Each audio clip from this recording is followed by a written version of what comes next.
Sahabat Oase Rohani Katolik yang terkasih, bagaimana kabar Anda di masa Prapaskah ini? Senang sekali saya Angela Puri dapat mengunjungi Anda dalam acara Oase Rohani Katolik edisi hari ini. Telah hadir narasumber kita yaitu Romo Alex Dirjo SJ. Mari kita sapa Romo Alex. Romo Alex, bagaimana kabarnya Romo? Baik, ya dengan berkat Tuhan dan dengan doa dari para sahabat-sahabat ORK, rasanya hidup ini masih tetap menyenangkan saja. Iya, baik Romo. Sahabat Oase Rohani Katolik yang terkasih, mari kita buka acara kita dengan doa pembukaan yang akan dipimpin oleh Romo Alex. Ya. Dalam nama Bapa dan Putra dan Roh Kudus. Amin. Allah Bapa yang Maha Agung, dalam kuasa dan kasih-Mu, Engkau memberikan kepada kami kehidupan ini. Di dalamnya ada macam-macam pengalaman, entah yang menyenangkan, entah yang menyedihkan, entah keberhasilan, entah kegagalan, bahkan tantangan-tantangan.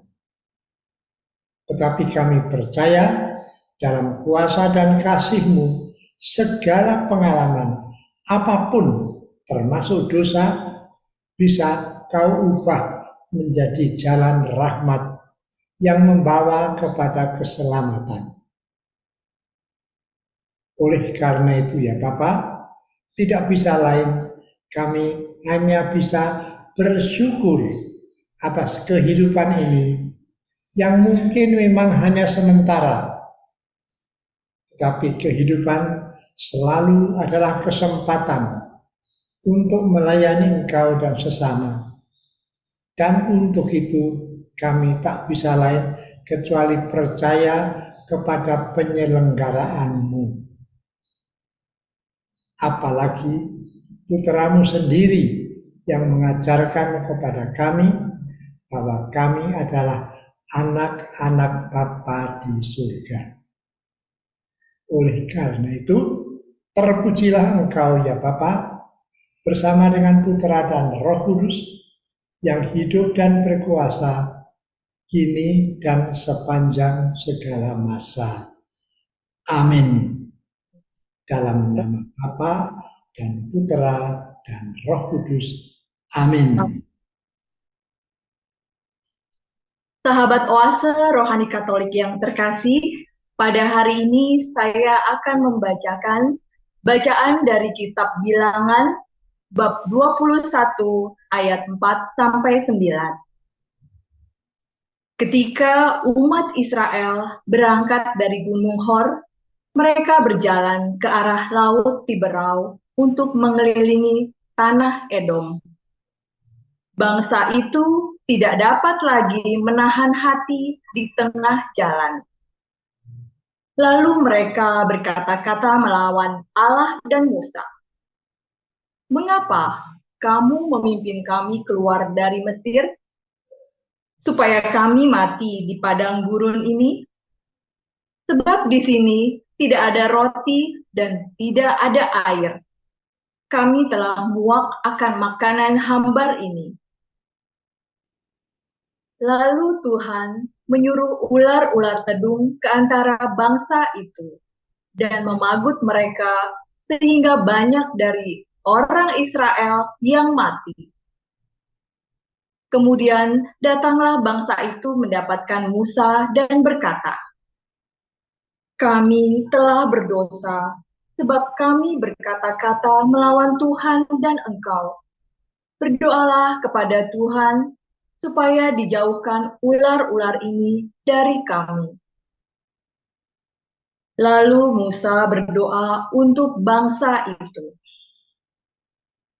Maka berfirmanlah Tuhan kepada Musa, Buatlah ular tedung dan taruhlah itu pada sebuah tiang. Maka setiap orang yang terpagut, jika ia melihatnya, akan tetap hidup. Lalu Musa membuat ular tembaga dan menaruhnya pada sebuah tiang. Maka jika seseorang dipagut ular dan ia memandang kepada ular tembaga itu, tetaplah ia hidup. Demikianlah sabda Tuhan. Syukur kepada Allah. Mazmur tanggapan dengan referen, Tuhan, dengarkanlah doaku, dan biarlah teriakku minta tolong sampai kepadamu. Tuhan, dengarkanlah doaku, dan biarlah teriakku minta tolong sampai kepadamu. Tuhan, dengarkanlah doaku, dan biarlah teriakku minta tolong sampai kepadamu. Janganlah sembunyikan wajahmu terhadap aku pada hari aku tersesat. Tendengkanlah telingamu kepadaku pada hari aku berseru, segeralah menjawab aku. Tuhan, dengarkanlah doaku, dan biarlah teriakku minta tolong sampai kepadamu. Maka bangsa-bangsa menjadi takut akan nama Tuhan, dan semua raja bumi menyegani kemuliaan-Mu. Bila Tuhan sudah membangun Sion dan menampakkan diri dalam kemuliaan-Mu. Bila Engkau mendengarkan doa orang-orang papa dan tidak memandang hina doa mereka. Tuhan, dengarkanlah doaku, dan biarkanlah teriakku minta tolong sampai kepadamu. Sahabat Oase Rohani Katolik yang terkasih, mari kita persiapkan hati untuk bacaan Injil. Terpujilah Kristus Tuhan, Raja mulia dan kekal. Terpujilah Kristus Tuhan, Raja mulia dan kekal. Firman-Mu ya Tuhan adalah kebenaran. Hiduplah kami dalam kebenaran-Mu. Terpujilah Kristus Tuhan, Raja mulia dan kekal. Tuhan bersamamu.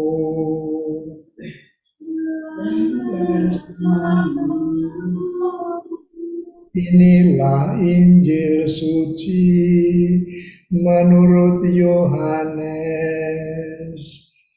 Dimuliakanlah Tuhan.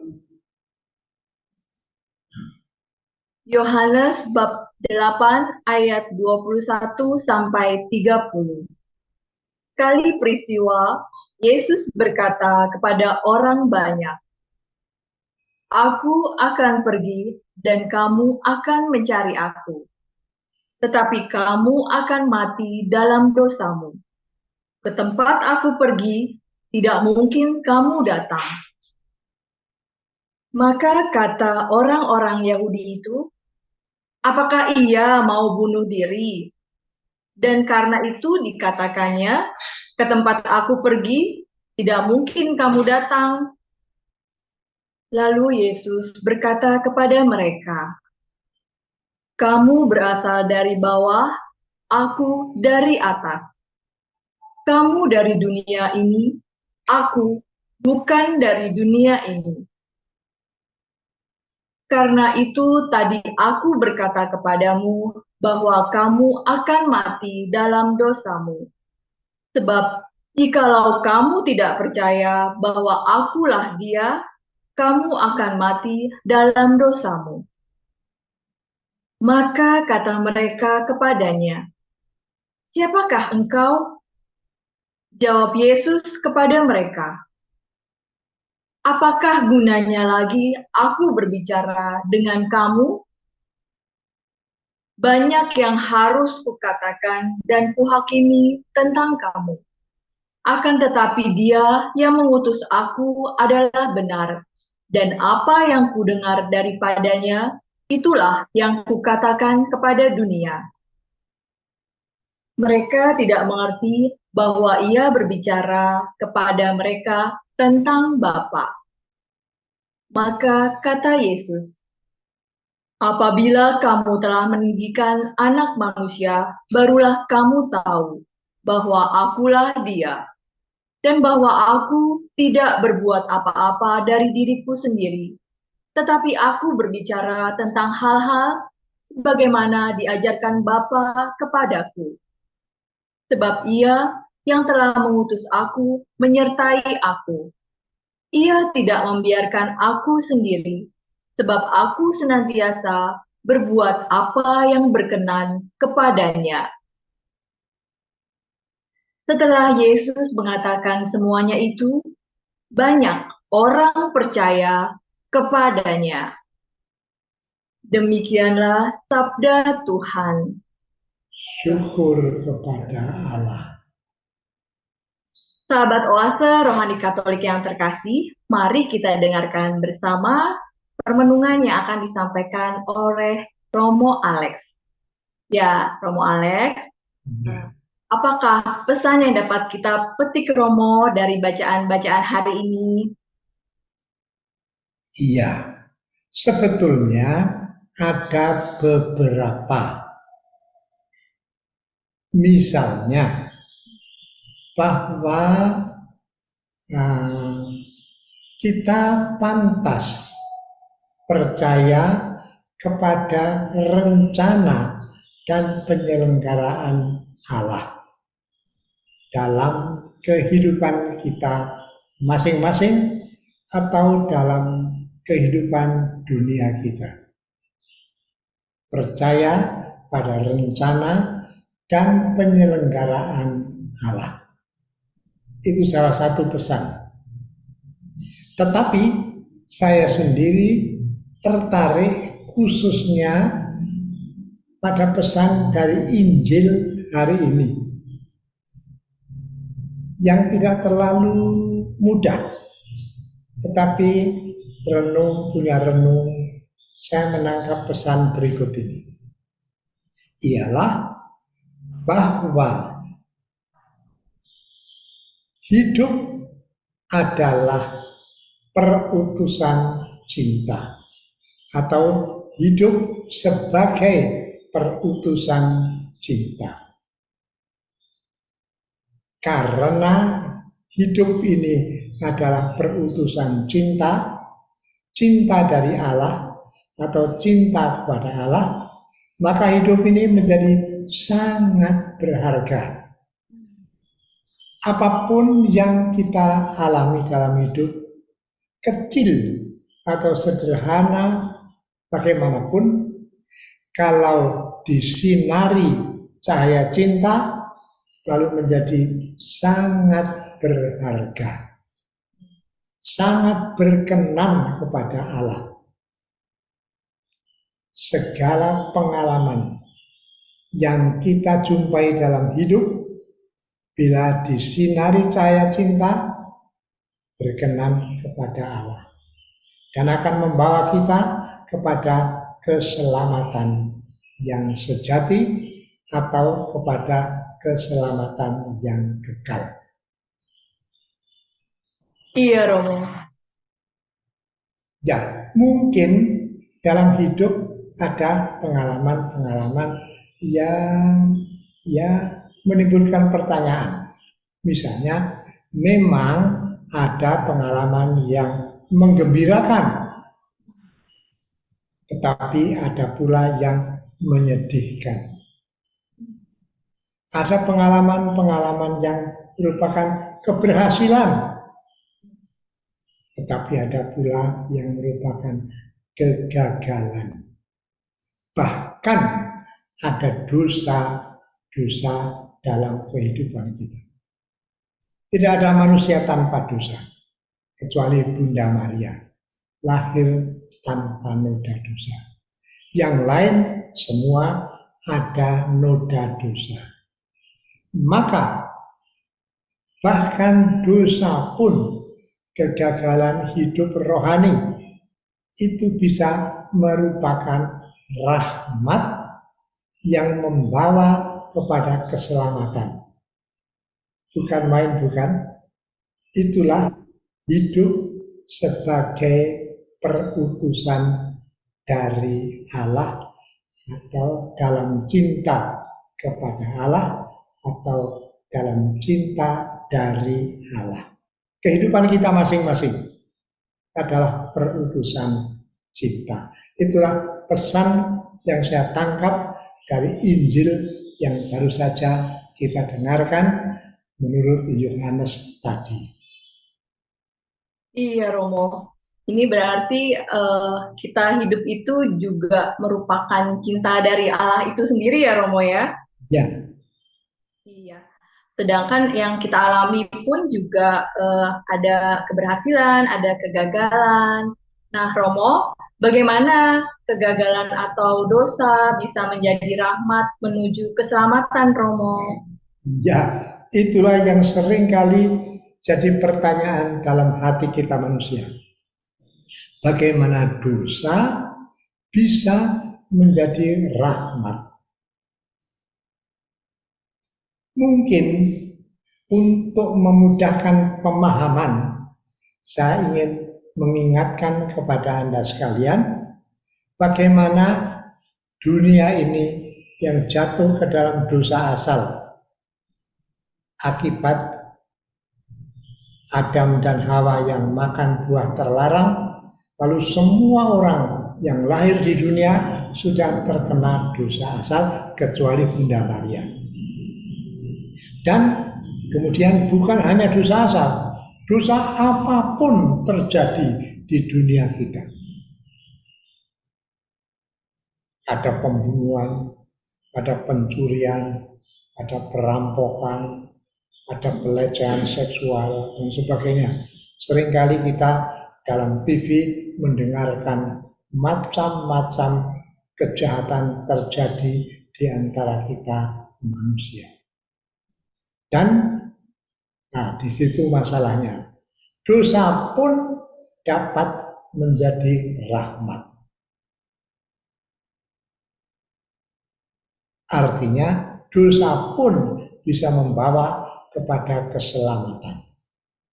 Bagaimana itu? Ingatlah akan peristiwa dalam sejarah umat manusia. Allah Bapa melihat dunia yang penuh dengan dosa itu. Lalu Allah Bapa mengutus putranya menjadi manusia. Menjadi seperti kita, mengalami segala suka duka kita manusia kecuali berdosa. Jadi justru karena ada dosa, Allah Putra menjadi manusia.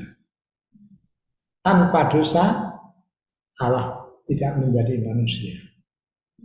Justru karena adanya dosa, kita punya seorang saudara, seorang sesama yang ternyata adalah Allah Putra sendiri. Bukan main itu. Saya belum pernah membaca Allah menjadi malaikat, tidak. Tapi Allah Putra menjadi manusia. Artinya cinta kasih Allah Bapa tak terbatas, tak terhalang oleh dosa. Bahkan justru karena dosa, Dia menganugerahkan putranya yang tunggal kepada kita menjadi seorang saudara istimewa, seorang sesama istimewa. Sejak itu kita punya saudara, ialah Allah Putra sendiri, yang Maha Kudus, yang Maha Agung, yang Maha Kuasa, dan Maha Kasih, menjadi seperti kita manusia. Itulah rahmat yang sangat besar. Dan dengan kedatangan Yesus ke dunia, Dia mau menghapus dosa-dosa kita semua. Ingatlah kata-kata yang sering kali kita dengar dalam misa. Lihatlah, inilah anak domba Allah yang menjadi manusia. Jadi jelas ya bahwa ini suatu anugerah sangat istimewa. Orang bahkan berkata lebih besar dari penciptaan. Penebusan itu jauh lebih mengagumkan. Justru karena ada dosa. Oke, ya. Iya, Romo. Berarti Romo, bagaimana kita sebagai orang yang diselamatkan harus menyadari cinta kasih Allah itu, Romo. Iya. Oke, jadi segala pengalaman Kristus menjadi suri teladan pengalaman kita sehari-hari. Kristus itu punya pengalaman macam-macam. Dia lahir saja di kandang binatang di Bethlehem. Di kandang binatang, bukan main. Karena Santo Yusuf dan Bunda Maria, Bapak Yusuf dan Bunda Maria tidak mendapat rumah penginapan, maka terpaksa semalam dia tidur di kandang binatang yang banyak terdapat di padang di Bethlehem. Yusuf itu berasal dari Bethlehem. Bethlehem itu satu desa kecil di tengah padang gurun di daerah Yudea. Dan waktu itu ada perintah dari Kaisar Agustus, semua orang harus mendaftarkan diri di kota asalnya. Dan Yusuf sebagai kepala keluarga berasal dari Bethlehem. Maka membawa Maria yang sudah hamil tua untuk pergi ke Bethlehem. Di sana sudah waktunya melahirkan. Tidak ada penginapan, maka lahirlah Yesus Kristus, Putra Allah yang Maha Agung, lahir di kandang binatang di Bethlehem. Lalu kita kalau hari Natal melihat patung kanak-kanak Yesus dibaringkan di tempat biasanya untuk meletakkan rumput untuk binatang-binatang. Dan di sampingnya ada binatang yang makan rumput juga. Yesus lahir di tengah binatang-binatang. Luar biasa kehendak Allah itu. Kemudian dia itu setelah menjadi lebih dewasa, dia mengajarkan kebenaran di sinagoga-sinagoga atau di Knisah Yerusalem atau di bukit. Kita kenal sabda di bukit yang mengagumkan itu. Maka lahir di Bethlehem, mengajar di bukit, itu sesuai rencana Allah. Itulah tugas perutusan dari Bapa. Kemudian dia bahkan ditangkap dan disalibkan, wafat di Golgota, mati dibunuh di Golgota sebagai penjahat. Hanya penjahat yang dibunuh dengan disalibkan, karena itu sangat mengerikan. Dua penjahat lain juga disalibkan, tapi hanya diikat, tidak dipaku. Tangan Yesus kanan kiri dipaku pada kayu salib. Penderitaan yang luar biasa. Dan itu kita percaya adalah perutusan cinta dari Bapa. Maka apapun yang dialami Yesus, menyenangkan, menyedihkan, mengerikan, adalah perutusan cinta dari Bapanya. Allah yang Maha Agung mencinta putranya dan memberikan segala pengalaman itu demi keselamatan kita manusia. Kalau Yesus bisa mengalami itu, mungkin ada pertanyaan dalam hati kita. Bu Puri nampaknya sudah mau bertanya ini. Iya Romo, ini berarti keselamatan itu nyata dalam keseharian Yesus, dari dia bagaimana mengajar, dan mungkin dari bayi gitu ya Romo, yang menjadi sesama kita, saudara kita, dan dia tidak memperlihatkan kealahannya yang dia harus duduk yang di tempat tinggi atau bagaimana gitu ya Romo ya. Romo, kita lanjutkan lagi di sesi 2, bagaimana Romo? Ya boleh ya, kalau sudah cukup yang sesi pertama, kita istirahat sebentar. Saya sebagai orang tua juga senang kalau diberi istirahat sebentar.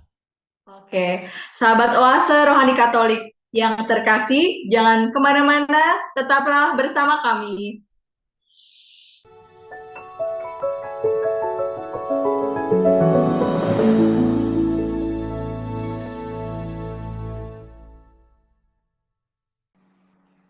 Sahabat Oase Rohani Katolik yang terkasih, terima kasih masih bersama kami di acara Oase Rohani Katolik edisi hari ini. Masih bersama dengan Romo Alex Dirjo SY dan saya Angela Puri. Bagi Anda yang ingin menyampaikan pertanyaan, kami persilahkan untuk menghubungi kami di nomor HP 0881 0251 334 38 atau melalui alamat email kami di orkkaj2021@gmail.com. Mari kita lanjutkan lagi perbincangan kita. Ya, Romo, yang dialami oleh Kristus, entah lahir di Bethlehem, entah mengajar di sinagoga atau di bukit, entah wafat di Golgota, merupakan perutusan dari Bapa yang mencintai kita, umat manusia. Bagaimana mengenai pengalaman-pengalaman keseharian kita bisa menjadi kesaksian akan cinta Allah, Romo? Ya, jadi kita itu selalu boleh bercermin pada Kristus Tuhan. Dialah kalau bahasa Jawa koco benggolo, artinya cermin yang besar. Semua orang bisa bercermin padanya. Maka kalau pengalaman Kristus lahir di Bethlehem, mengajar di bukit, wafat di Golgota adalah sesuai rencana Allah yang penuh cinta, pengalaman kita semua masing-masing apapun bentuknya bisa menjadi tanda, bisa menjadi bukti perutusan cinta dari Allah kepada kita semua. Misalnya, seorang yang suka makan gado-gado, misalnya ya, atau buyung hai, menikmati makanan itu sesuai dengan rencana Allah. Tetapi sebaliknya, orang yang mudah sakit perut kalau minum kopi atau mengalami gangguan kesehatan kalau minum kopi, itu juga sesuai dengan rencana Allah. Orang yang suka main badminton atau suka latihan taekwondo, itu juga rencana Allah. Tetapi orang yang kesleo waktu main sepak bola juga sesuai rencana Allah. Maka Allah itu selalu bisa mengubah apapun menjadi suatu rahmat. Maka derita kita itu bisa mempersatukan kita dengan derita Kristus. Saya berkata, Tuhan, aku sangat sakit sekarang. Ku persatukan itu dengan Kristus. Semoga segala pengalaman hari ini ku persatukan dengan Kristus yang senantiasa mempersembahkan diri dalam Ekaristi bagi keselamatan dunia. Maka pengalaman apapun dipersatukan dengan Kristus menjadi rahmat. Kalau orang suka konflik di dalam pergaulan, orang itu bisa berkata, Tuhan, ajarilah kami untuk menjadi rendah hati. Tidak selalu benar, tidak selalu disenangi. Maka kalau aku mengalami konflik karena kesalahanku, ku terima itu dengan segala rendah hati. Dan kerendahan hati membuat orang dekat dengan hati Allah. Kerendahan hati adalah suatu bentuk cinta yang tidak menyenangkan nampaknya, tetapi itu sangat berkenan kepada Allah. Kalau orang sakit, kalau orang berdosa, merasakan kekecewaan. Kekecewaan itu bisa kita persembahkan kepada Allah. Ampunilah saya. Maka pengalaman kecil bagaimanapun, kalau kita persatukan dengan Kristus Tuhan yang menderita begitu banyak, menjadi sangat berharga, menjadi rahmat, membawa kepada keselamatan. Kebetulan saya ingat satu peristiwa yang diceritakan oleh seorang saudara saya. Dalam peristiwa itu ada seorang namanya Sheila. Sheila ini suatu hari mati, lemas seketika. Ketika arwahnya sudah lepas dari badan, suatu hari dia itu bisa diperbolehkan oleh Allah untuk mengunjungi saudaranya atau sahabatnya. Dan arwahnya itu bercerita, aku adalah seorang penyembah setan seumur hidupku. Dan kalau aku mohon sesuatu kepada setan, selalu dikabulkan. Kalau aku minta kekayaan, dalam sebulan saya menjadi kaya raya. Kalau saya konflik dengan seseorang dan minta kemenangan, selalu dimenangkan oleh kuasa setan. Sedang kalau aku mohon kepada Tuhan, lama tidak mendengar jawabannya. Oleh karena itu, selama hidup saya meragukan kehadiran Allah. Adakah Tuhan Allah itu? Sedang setan jelas ada, karena selalu mengabulkan permintaanku. Dan setan itu kalau mengabulkan permintaan selalu minta tumbal, artinya korban. Biasanya minta korban berupa darah manusia atau hidup manusia. Suatu hari aku minta sesuatu kepada setan. Setan menjawab, akan kukabulkan. Tetapi aku minta tumbal, korban, seorang anak kecil harus kau persembahkan kepadaku. Kebetulan aku kenal dengan seorang anak, mungkin sekitar umur 2 atau 3 tahun. Anaknya lucu, anaknya sehat, anaknya menyenangkan. Dan setan minta tumbal anak itu. Demikian kisah arwah itu, Sheila itu. Maka aku jadi ragu-ragu. Dan aku akhirnya berkata kepada setan, aku tidak sampai hati. Kasihan kalau anak ini harus mati. Aku terdorong untuk belas kasihan. Dan dalam dorongan itu aku menjawab, sudah saya saja yang menjadi tumbal. Biarlah anak ini tetap hidup. Kasihan kalau dia harus mati. Dan seketika itu juga aku jadi mati lemas.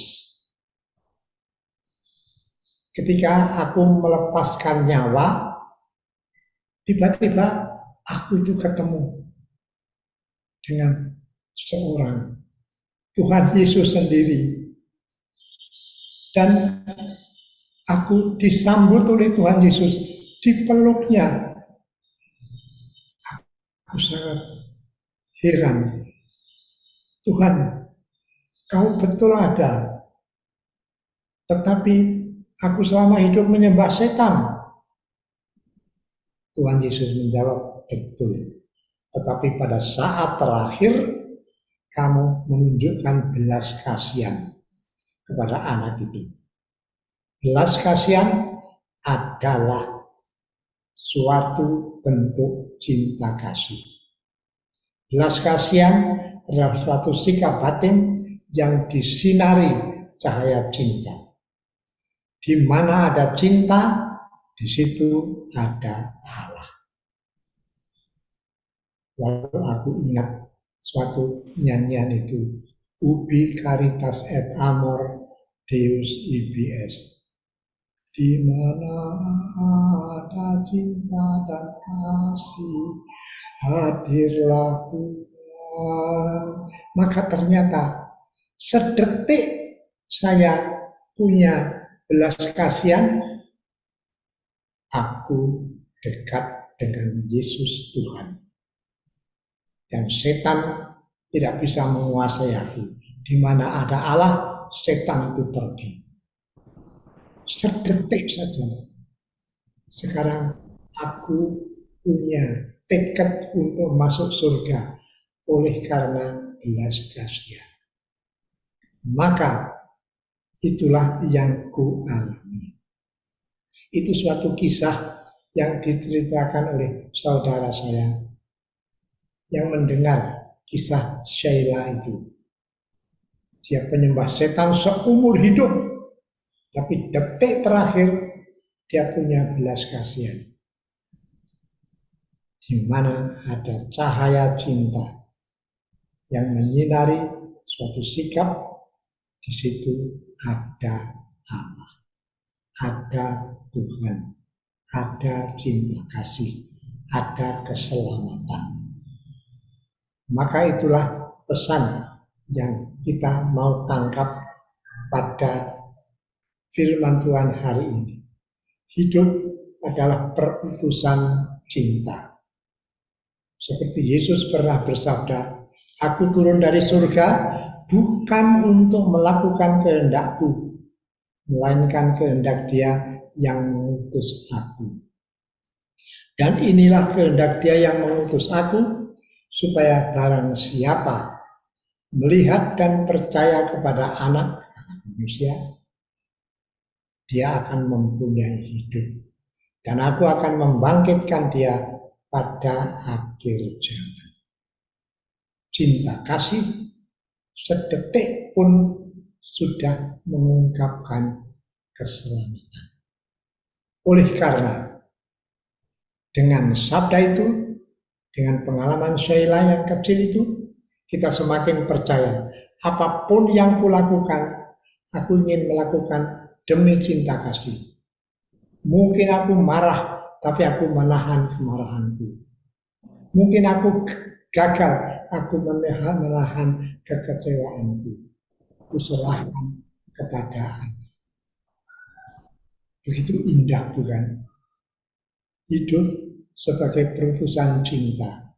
Apapun yang kualami dalam hidup, kalau disinari oleh cahaya cinta, punya nilai kehidupan, punya nilai keselamatan yang abadi. Itulah yang saya tangkap dari Injil pada hari ini. Begitu. Iya, baik Romo. Berarti kita dapat menghadirkan Tuhan sesederhana mungkin dengan melakukan cinta kasih. Ya. Romo, sayang sekali waktu kita sudah tidak banyak lagi, Romo. Ya. Oke, nggak apa-apa. Ya. Yang sepatah kata, sekelumit menit sudah bisa mengungkapkan cinta kepada Tuhan.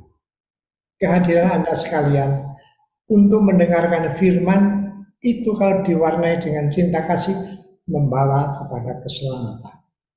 Saya juga kalau boleh mewartakan iman dengan cinta kasih kepada umat Allah. Suatu ungkapan cinta kepada Kristus Tuhan. Pergilah ke seluruh dunia.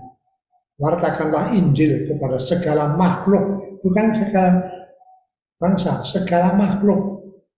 Maka kita bisa mengungkapkan cinta kepada pohon-pohonan untuk memeliharanya, kepada binatang-binatang untuk memeliharanya. Itu semua makhluk, apalagi kepada manusia. Maka kemuliaan kepada Bapa dan Putra dan Roh Kudus seperti pada permulaan, sekarang, dan sepanjang segala abad. Amin. Ya, Romo, kita tutup acara kita, Romo, dengan doa penutup dan mohon berkat melalui Romo Alex. Ya, oke. Kita diam sejenak, menyadari Allah hadir di dekat kita, Allah hadir dalam hati kita.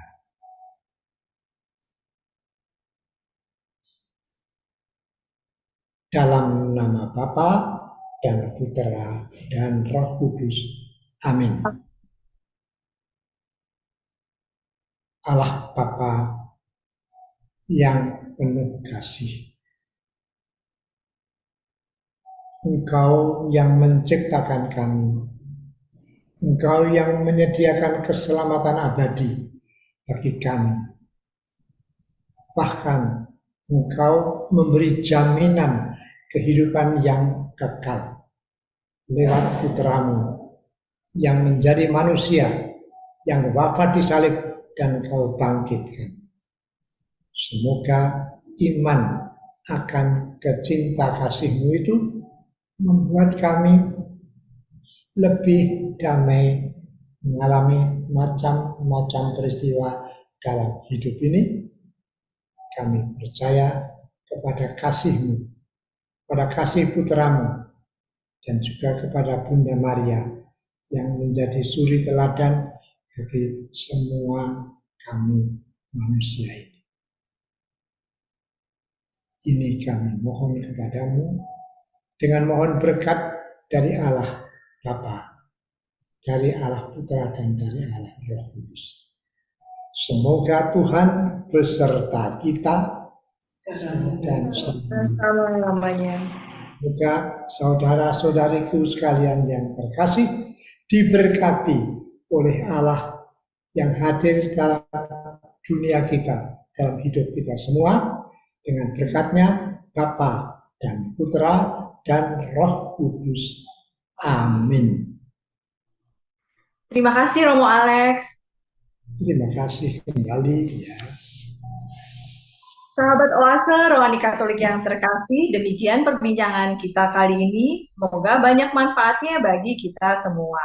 Romo Alex Dirjo SY dan saya Angela Puri pamit undur diri dari ruang Anda. Kita akan berjumpa pada kesempatan berikutnya. Selamat melanjutkan aktivitas Anda.